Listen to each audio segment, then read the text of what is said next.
I've decided that in order to sell more merch, I should do a face reveal wearing some of it. So are you ready? Here we go. Boom. New minimalist and Cold War merch available now, and get the new limited edition Churchill character pin before it sells out, with more characters coming in the future. Link in the description down below. The year is 1917. Fighting rages on the Eastern Front of the First World War. Both Germany and Russia are on the brink of collapse. Soldier, I need you to bring me this man. Got it. Found him, sir. What? No, not Lenin. Lenin, the Russian communist. What? Why would I need a beetle? Lenin, the Russian communist. He was exiled to Switzerland. You know what? I'll do it myself.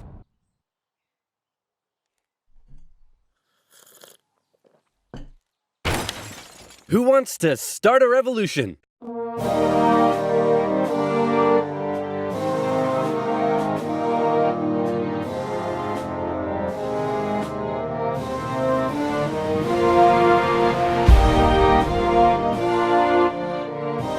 The Germans put Lenin on a train and sent him all the way back to Russia, hoping he and his mates would create an internal crisis. And create an internal crisis they did. The government was overthrown, and Lenin was in charge. He immediately pulled out of the First World War, made the country communist, started a 3-year-long civil war, got shot, broke the economy, caused a famine, and then he died.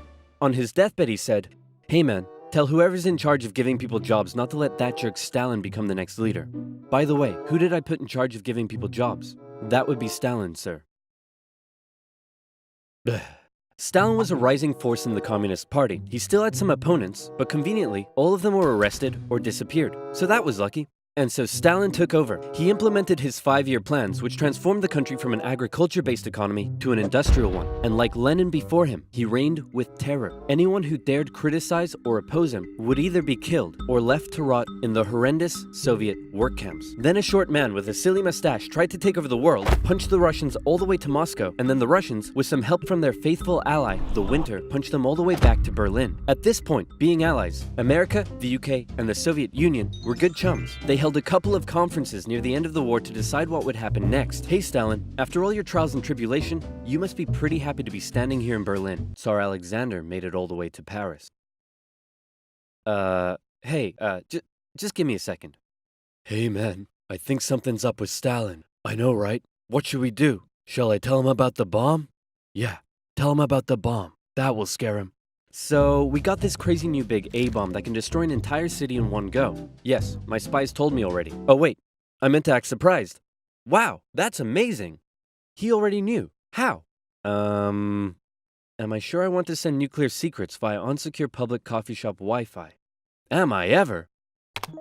Dude, use a VPN. And speaking of VPNs, if, like me, you take internet safety seriously, then you need NordVPN. NordVPN hides your online activities from outside intruders, preventing anyone from stealing your personal data and stopping your service providers selling your data to advertisers. With over 5,000 servers in 62 countries, it allows you to surf the net anonymously and securely. And it's simple to use. With just a click of a button, you can connect to a server halfway across the world, even allowing you to access streaming services from that specific territory. Say, for example, you wanted to watch a certain oversimplified video that for some reason has been blocked in your country. With NordVPN, you can. It works seamlessly across PC, mobile, and tablet. Go to nordvpn.com/oversimplified to get an amazing 75% off. That's just $2.99 per month, with an additional month free for a limited time. So again, that's nordvpn.com/oversimplified, also in the description box down below. Now where were we?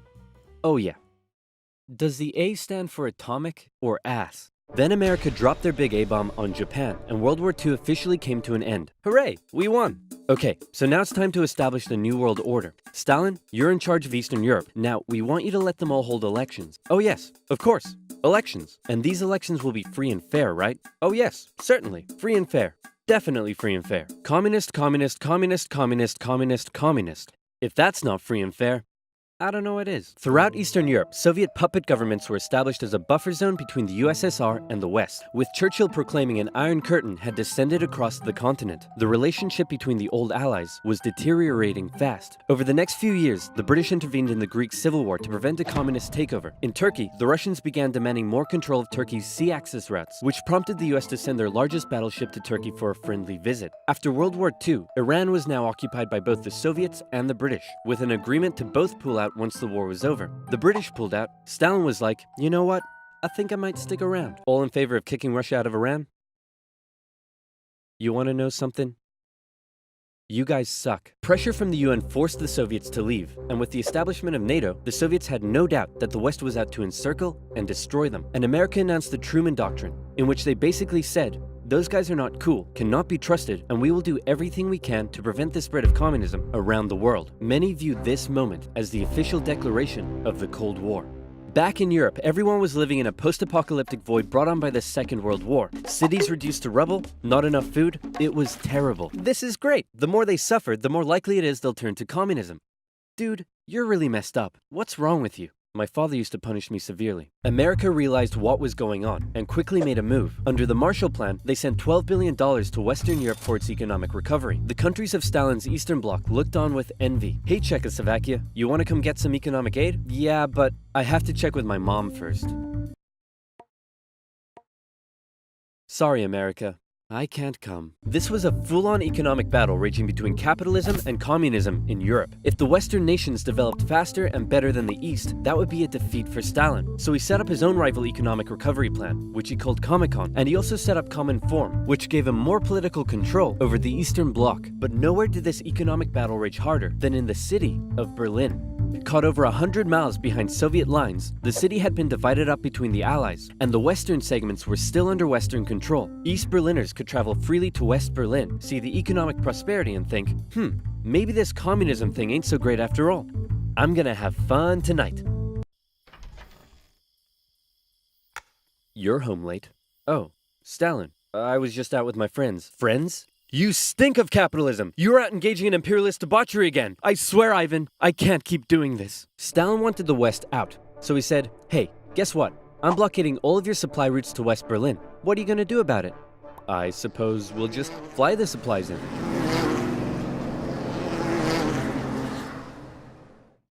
Alright, Truman. You in this round. The Berlin airlift was an incredible undertaking and a major success for the Western Allies, and Stalin ended his blockade of West Berlin. His aggressive actions worried the West, but not as much as this did. The Soviet Union had developed their very own atomic bomb. The USA no longer had a nuclear monopoly. The world now knew that if a major war broke out between the two superpowers, it would be more destructive than anyone could imagine. So it was comforting when Stalin came out and said that war between the Soviet Union and the West was unlikely. Oh, wait, inevitable. He said it was inevitable. Hey, you know who I haven't checked in on in a while? My good friend China. Whoa, what happened to you? What happened to them was a full-blown civil war that had been going on since 1927. The People's Liberation Army, under the leadership of Mao Zedong, successfully defeated the Republic of China, who fled to Taiwan. The now communist China and the Soviet Union signed a mutual defense treaty. This was terrible news for the West. But wait. There's more. After the Second World War, Korea was divided along the 38th parallel. In the north, the Soviets set up a communist regime. In the south, America set up an anti-communist regime. Both were led by very sweet-looking old men, but don't let that deceive you. They were both ruthless dictators, and both dreamed of reuniting Korea under their own regime. Now that he had the bomb, Stalin was feeling a little more cocky, and he finally gave Kim permission to attack. The North launched a surprise invasion of the South on June 25, 1950. With Soviet aid, the North Koreans steamrolled through, taking Seoul in just 3 days and replacing one ruthless dictator with another. The UN were freaking out and quickly created an emergency force made up of troops from 16 countries to defend the South. The West still held Busan and made landings at Incheon near Seoul. They pushed the North Koreans out of Seoul, replacing the ruthless dictator that had replaced the first ruthless dictator with the same ruthless dictator that had previously been replaced by the new ruthless dictator. And the West then continued all the way up the Korean peninsula. At this point, China was getting worried that the UN may just keep going. The US had sent this guy to lead the operation. After winning the Pacific theater of World War II, General Douglas MacArthur's head was big and his balls were bigger. He reassured President Truman that there was absolutely no way at all that the Chinese would ever get involved. Meanwhile, 500,000 Chinese troops were crossing into Korea. Nuke 'em. No. Nuke 'em. No. Ah, come on! You're fired. The US considered the nuclear option, but now that the Soviets also had the bomb, they didn't want to risk all-out global destruction. The communists pushed the West right back almost to the exact same spot they had all started from, and they ended up in a stalemate, where they remained until both sides finally agreed to work towards a peace settlement in 2018. Back in America, Americans decided they wanted a new president who would be tough on communism, so they elected famed World War II General Eisenhower, who is really hard to draw. It's 1953. Hey Stalin, how you doing? Oh, he's dead. He had a cerebral hemorrhage and his reign of terror kinda came back to bite him in the ass because he had imprisoned all of his best doctors and those that were left were too terrified to treat him. The new leader, Nikita Khrushchev, called a meeting and said, "Hey guys, you know how Stalin was imprisoning and murdering us all for doing basically nothing? Yeah, he was kind of a jerk. I'm really not sure how this is news to you." Khrushchev went on a campaign of de-Stalinization. Statues of Stalin were taken down, Stalingrad was renamed, and Khrushchev announced that he wanted the Soviet people to be happy and would allow greater freedom in the Soviet Union. So how did that work out? Well, an uprising in East Germany was brutally suppressed, a revolution in Hungary was brutally suppressed, and demonstrations in Poland were brutally suppressed. Although he did finally allow some mild reforms. Back in the Soviet Union, he permitted more cultural expression, but then began banning stuff based on his own personal taste. Modern art looks like a child urinated on a canvas. Banned. Jazz music sounds like the feeling of needing to fart. Banned. Your poetry is really depressing. How could anyone in the Soviet Union be depressed? You're banned. Khrushchev wanted the Soviet people to be happy, but not like that, or that, or that. Young people began enjoying abhorrent Western pop culture. Son, remove that disgusting imperialist apparel at once. Shut up, Dad. You can't tell me what to do. Well, would you look at that? Turns out he can tell me what to do. The West had initially liked the cut of Khrushchev's jib, but world events soon soured relations even more. The two sides were spying on each other a whole lot throughout the Cold War. The KGB had spies and informants in nearly every aspect of Western life and government, so much so that whenever the US tried to send spies into the Soviet Union, the KGB were usually ready to arrest them on the spot. Members of the Manhattan Project aided the Soviet Union in acquiring the bomb. Some American officials believed they were on the wrong side. I'll sell you 3 secrets for $5 million. Okay. Go ahead. The Allies are digging a tunnel under East Berlin to tap your communications. There's an American agent living at this address in Moscow, and sometimes, when I'm home alone, I like to put on my wife's dresses, sit in the corner, and cry for hours. Very interesting. In America, fear took hold during the Red Scare and the McCarthy trials. American values imploded as fear of communism collided with freedom of thought and expression, and communist kind of became a buzzword thrown around to describe anything people didn't like. Hollywood? Communist. Your next door neighbor's dog?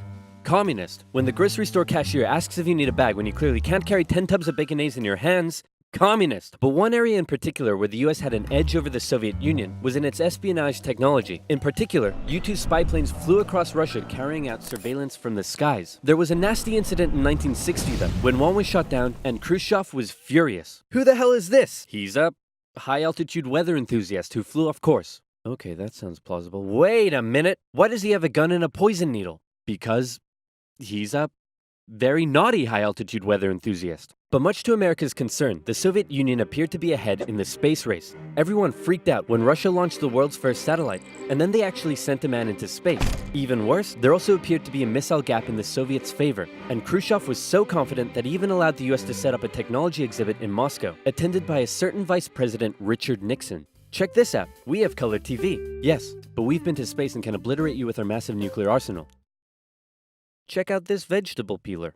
Tensions increased further when both sides upgraded their atomic bombs to hydrogen bombs, and after West Germany was allowed to join NATO in 1955, Khrushchev set up the Defensive Warsaw Pact, strengthening the military ties between the Soviet Union and its satellite states. In 1960, Americans decided they wanted a new president who would be tough on communism, so they elected John F. Kennedy. The Soviet Union was advancing its technology, but it was also bleeding its coffers dry, and all of the money was going towards the military, not the people. Life under communism was still as hard as ever, and Berlin remained a thorn in the Soviet side. The contrast between the economically prosperous West and the struggling East was clearer day by day, and East Berliners were still able to freely travel to the West. Now, many of them were deciding to stay there. Millions defected to West Germany via West Berlin, causing Eastern factories to lose workers and taking a heavy toll on the economy. Soviet leaders decided this couldn't continue any longer. First, Khrushchev tried this: leave West Berlin, or else. Or else what?